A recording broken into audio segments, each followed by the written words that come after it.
اعوذ باللہ من الشیطان الرجیم بسم اللہ الرحمن الرحیم۔ ڈسکور اردو نالج کے ناظرین، میں ہوں امت علی اور میری طرف سے آپ سب کو السلام علیکم۔ معزز سامعین، علم فلکیات کا آغاز کیسے ہوا؟ اس کا آغاز چند سوالوں سے ہوا، یعنی اب کیا وقت ہوا ہے، آج کیا دن ہے، تمہاری عمر کتنی ہے، شمال کدھر ہے۔ بظاہر یہ سوال سادہ تھے، مگر ان کی تلاش میں ابتدائی انسان اکثر اپنی متجسس نگاہیں آسمان کی جانب اٹھاتا تھا۔ بس اسی وقت سے علم فلکیات کا آغاز ہوا۔ ہر کسی کی جستجو اور سوچ کا آغاز سورج سے ہوتا تھا، حتیٰ کہ قدیم ترین تہذیبوں نے یہ دیکھا کہ ہر روز یہ مشرق سے طلوع ہوتا ہے، آسمان کی بلندیوں کی طرف بڑھتا ہے اور پھر مغرب میں جا چھپتا ہے۔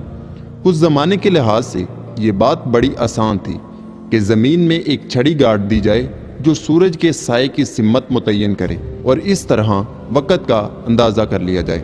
البتہ اس طریقے سے اوقات معلوم کرنا مشکل تھا، کیونکہ بغور مشاہدے کے بعد میں معلوم ہوا کہ دوپہر کے وقت سائے کی بلندی ہر روز مختلف ہوتی تھی۔ گرمیوں کے ابتدائی دنوں میں سورج بہت بلند ہوتا تھا اور پھر سردیوں کے ابتدائی دنوں میں سب سے نیچا، گویا موسموں میں تبدیلی سورج کی وجہ سے تھی۔ پھر لوگوں نے چاند کی طرف دیکھنا شروع کر دیا، نیا چاند یعنی ہلال، بڑھتا ہوا چاند، اور پورا چاند یعنی بدر۔ ہر رات چاند کی بدلتی ہوئی اشکال نے انسان کو بے حد متاثر کیا۔ چاند بڑی باقاعدگی سے 24.5 گھنٹوں بعد اپنی اسی حالت میں لوٹ آتا ہے۔ قمری مہینہ بہت سے کیلنڈروں میں وقت کی اکائی کے طور پر رائج ہے اور یہ ابھی تک مسلم دنیا میں استعمال ہو رہا ہے۔ پھر ایک چھوٹا سا مسئلہ پیدا ہو گیا، اور وہ یہ کہ 12 قمری مہینوں کا سال شمسی سالوں سے جو موسموں سے ترتیب پاتا ہے 11 دن چھوٹا ہو گیا۔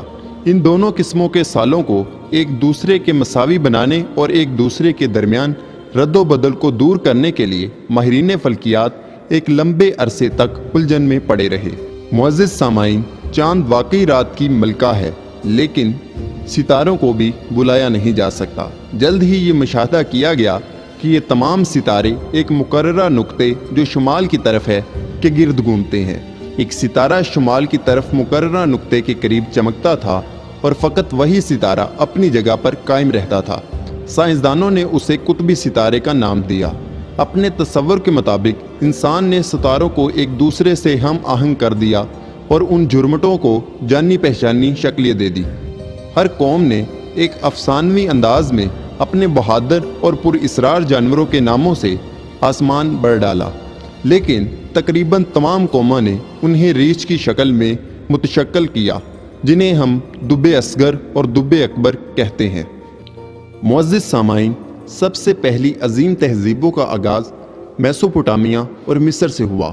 5000 برس سے بھی زیادہ عرصہ پہلے ان کے ماہرین فلکیات کے علم کے کچھ آثار ہمیں آج بھی ملتے ہیں۔ میسوپوٹامیہ ماہرین فلکیات کا گہوارہ تھا۔ اس وقت شاہی درباروں میں ماہرین فلکیات کے ایک طبقے اور با اختیار مذہبی شخصیات کو بڑے اعزازات سے نوازا جاتا تھا۔ ان کے ذمے مشاہدہ فلکیات کے ذریعے مستقبل کی پیشگوئیاں کرنا تھا۔ فوجی سردار اپنی فوجی مہم پر روانہ ہو جاتے تھے، بشرطے یہ کہ پیشگوئی ان کے حق میں ہوتی۔ بالخصوص بائبل میں آج سے 5000 سال پہلے ایک شہر دریائے عرفات کے کنارے بسایا گیا، جس کی عظمت کو میسوپوٹامیہ کے ماہرین فلکیات نے بہت عروج بخشا۔ اہل بائبل سب سے پہلے ہی علم رکھتے تھے کہ سورج کی حرکات کے بارے میں کیسے پیشگوئی کی جا سکتی ہے۔ ایسا ہی وہ علم چاند، ستاروں اور سیاروں کے بارے میں بھی رکھتے تھے۔ وہ قمری کیلنڈر استعمال کرتے تھے، جسے شمسی کیلنڈر سے ہم آہنگ کرنے کے لیے انہوں نے اس میں دنوں کا اضافہ کر لیا تھا۔ اہل بائبل کے نزدیک کائنات کے ایک جزیرہ تھی جو بہت بڑے سمندر پر تیر رہی ہے۔ سورج اور سیاروں کی طرح ستارے بھی ایک عظیم کرے میں لٹک رہے ہیں جو زمین کے گرد چکر لگا رہے ہیں۔ اہل بائبل نے پہلے ہی مشاہدہ کر رکھا تھا کہ سورج اور سیارے جو ستاروں کے سامنے سے گزرتے تھے ہمیشہ آسمان کی ایک مخصوص پٹی میں گردش کرتے تھے۔ اس پٹی کو وہ پہلے ہی زوڈائک میں 12 ستاروں کے جھرمٹ کانسٹیلیشن میں تقسیم کر چکے تھے۔ سب سے پہلے مصریوں نے 365 دنوں کا کیلنڈر استعمال کرنا شروع کیا۔